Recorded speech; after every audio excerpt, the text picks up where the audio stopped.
Olá, tudo bem? Seja bem-vindo a mais um vídeo aqui no canal Ao Encontro da Química, mais um trazendo resolução de questões da Olimpíada Brasileira de Química Júnior.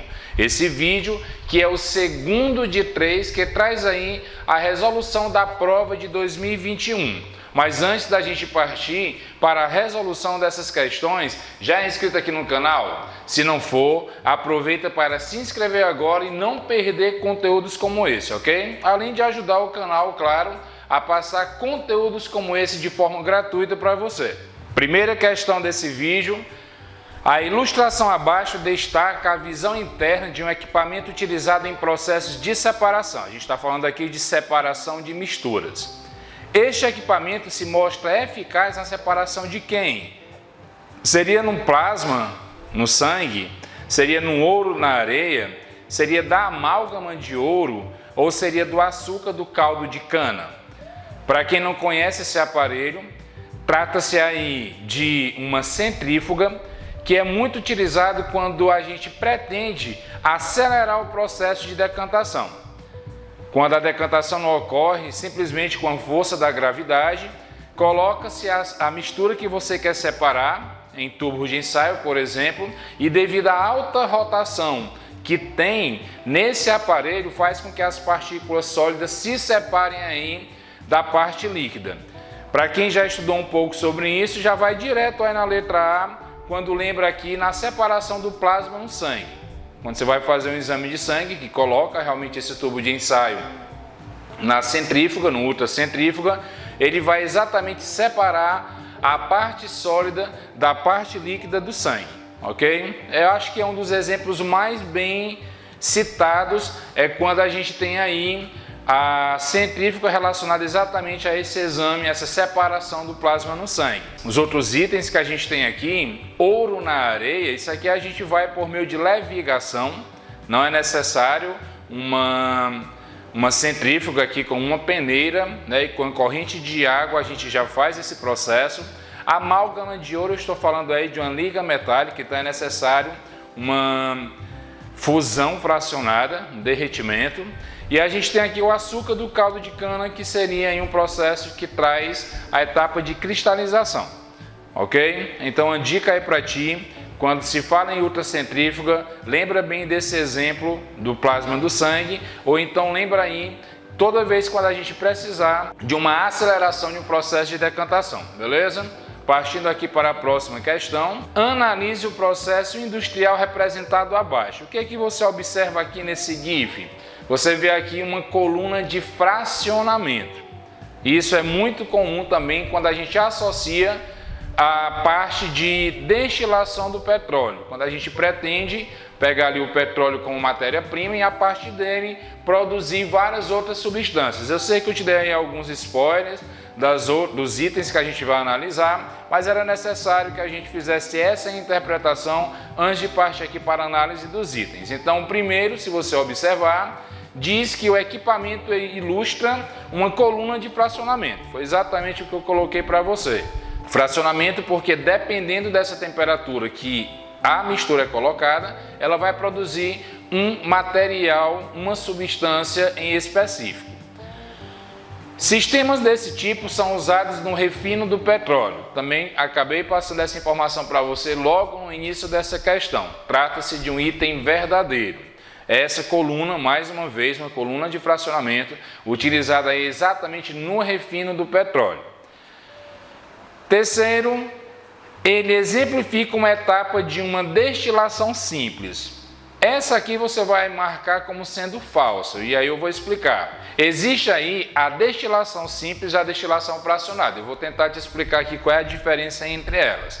A destilação simples, ela ocorre quando tu tem um sólido dissolvido em um líquido. Exemplo, quando você tem aí sal e água.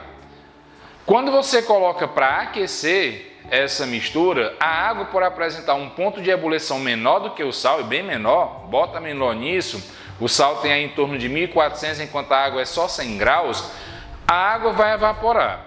Se essa água passar por uma região fria, que é o que a gente chama de condensador, esse vapor de água vai se transformar em líquido novamente. Ocorre aí uma destilação simples, envolvendo a parte sólida e envolvendo a parte líquida. No caso do petróleo, como eu estou falando aí de uma mistura envolvendo várias substâncias, incluindo até algumas que são bem voláteis, eu vou estar produzindo, vou estar separando essa mistura por meio de uma destilação fracionada. Exatamente porque a cada temperatura que essa minha solução, essa minha mistura for colocada, mais uma vez ela vai gerar uma substância diferente, beleza? Fracionada por isso. Em resumo, destilação simples é quando tu tem uma parte sólida e líquida e quer separar esses dois constituintes, e no caso da destilação fracionada é quando tu tem vários líquidos que apresentam um ponto de ebulição diferente que são separados exatamente por meio desse critério, beleza? Partindo aqui para o último item dessa questão, o aparelho é usado para a destilação de metais. Na realidade, não tem como tu separar um metal de outro por meio de um processo de destilação. Se tu tem aí uma liga metálica formada por vários metais, a única possibilidade que tu tem para separar esses metais seria por meio de aquecimento. Aquele que apresenta uma temperatura de fusão menor, se desmancha, né? Se transforma em líquido primeiramente, e aí ele é coletado e separado da outra parte, certo? Mas esse processo nada tem a ver com essa coluna de destilação. Para tu fazer isso, tu precisa utilizar o método conhecido como fusão fracionada. Os dois primeiros como sendo verdadeiros e os dois últimos como sendo falsos, beleza? A gente pode então partir para a nossa próxima questão. Analise a animação mostrada a seguir. Nada mais é do que o que a gente conhece como ciclo da água. A água passando aí por todas as etapas, se precipitando em forma líquida, evaporando aí na forma de gás, transformando-se em líquido novamente por meio de precipitação, e aí gera o que a gente conhece como esse ciclo da água, né? Essa produção aí constante. Optando pela alternativa V para verdadeiro, F para falso, indique quais processos físicos regem o ciclo apresentado nesse contexto. A gente está falando exatamente de processo físico porque a água, independente do estado em que ela se encontre, seja no líquido, no gasoso, no sólido, ela apresenta a estrutura H2O. Não existe aí uma alteração na constituição da matéria, apenas a aproximação dessas moléculas. No estado sólido, as moléculas estão juntas, no líquido próxima, no gasoso afastadas. Ocorreria aí um processo de evaporação? Sim, a gente vê realmente aqui nessa imagem que tem parte da água que está absorvendo o calor do sol ou o calor ali da terra devido à irradiação do sol e se transformando em vapor. Esse processo a gente chama aí de evaporação, fazendo então com que o nosso primeiro item seja um item verdadeiro. Já o segundo, condensação, que é o processo inverso, certo? Da mesma forma que a água ela passa desse estado líquido para o gasoso por meio da evaporação, essa precipitação que ocorre, que é ela se transformando em líquido novamente, trata-se aqui do processo de condensação, certo? O outro item presente aqui nesse ciclo da água. O outro item que ele traz para a gente é a sublimação, mas a sublimação ela é uma passagem direta do estado sólido para o gasoso ou gasoso para o sólido, e aqui a gente não observa isso, ok? Mas aí na chuva de granizo, por exemplo, seria um processo de sublimação, o gás se transformando em sólido? Não, porque com a queda da temperatura, o gás se transformaria em líquido, primeiramente, e esse líquido ocorreria aí um processo de solidificação, não seria um processo direto, né, de um gás para um sólido ou do sólido para o gasoso, ok? Então esse item não está presente aqui nesse ciclo da água. E por último, a ebulição. Quando se fala em ebulição, ela é muito parecida com o processo de evaporação. Vou até te dar uma dica aqui. O que é que tem em comum entre evaporação, calefação e ebulição? Os três representam a passagem da matéria no estado líquido para o estado gasoso, ok? Mas existe uma diferença entre esses métodos. A ebulição é necessário que eu coloque aí uma fonte de calor, como que ocorre quando tu pega aí água, coloca em uma panela e leva ao fogo, certo? Está dando uma fonte de calor ali, está ocorrendo uma ebulição. E a calefação? Calefação é quando é uma passagem brusca. Ela ocorre quando você, acho que um exemplo que você deve ter visto ou ter feito, é quando você pega ali uma frigideira quente e coloca, por exemplo, numa pia com água. Você vê aquele barulhinho e ali a transformação do líquido em vapor. Então aí é uma passagem brusca.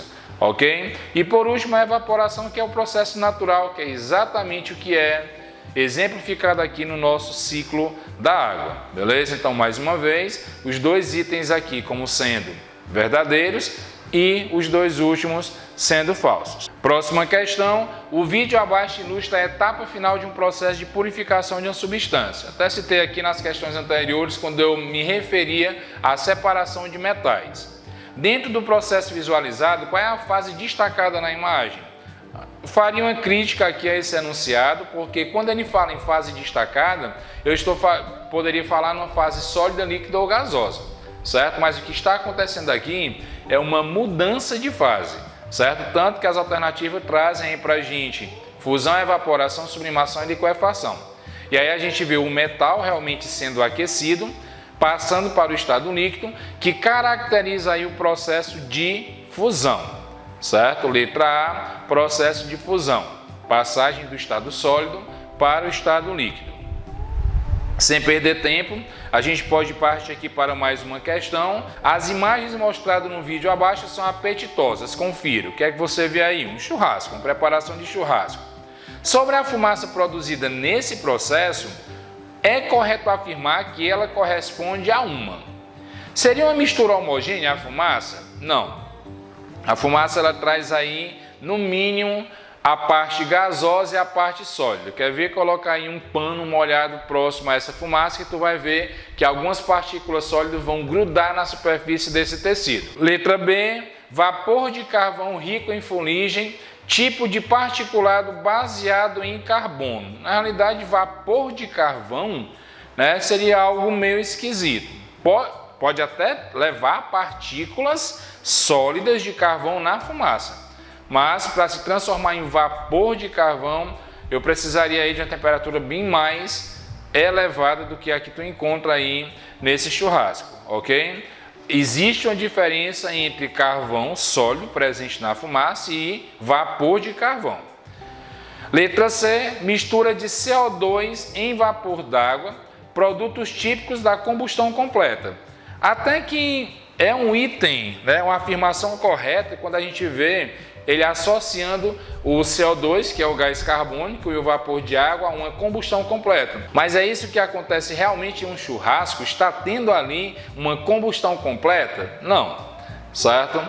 Trata-se aí de um processo que não tem como, devido às condições ali presentes, fazer com que todo aquele material queime de forma completa. Então, tu vai produzir, além de CO2, tu vai produzir aí o monóxido de carbono, que é o CO, e vai produzir também fuligem, que é o carbono citado aí na letra B. Não o vapor, mas o carbono como fuligem. Então, só resta para a gente a letra D, quando diz que sobre a fumaça produzida nesse processo, é correto afirmar que ela corresponde a uma mistura de substâncias orgânicas e inorgânicas, dentre elas o CO, resultante aí de uma combustão incompleta, o CO2 de combustão completa e fuligem, como é o caso aí do carbono, mas veja esse S, ó, o carbono aí na fase sólida, certo? Gabarito dessa questão, letra D. Trazendo aqui mais uma questão, o diagrama de fases para o dióxido de carbono, CO2, é ilustrado pelo seguinte gráfico. Considerando essas informações, um pedaço de gelo seco será encontrado exclusivamente no estado sólido, caso se mantenha a temperatura em qual faixa, né? Aqui as alternativas traz para a gente temperatura e pressão. Então, ampliando aqui o gráfico, o que a gente pode observar? A imagem está um pouquinho ruim, eu tirei da prova, procurei essa imagem na referência que eles colocaram, mas não encontrei.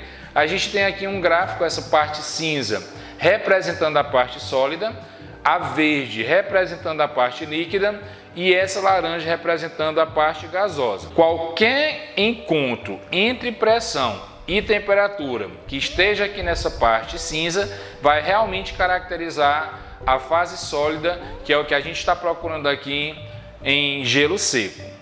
Letra A, o que traz a letra A? Ele fala em temperatura de 78,5 negativo, e aí se você observar aqui no gráfico, você vê o 78,5 como sendo aí a primeira temperatura nessa linha horizontal, e a pressão seja variada entre 1,013 a 73,8 bar, unidade de pressão.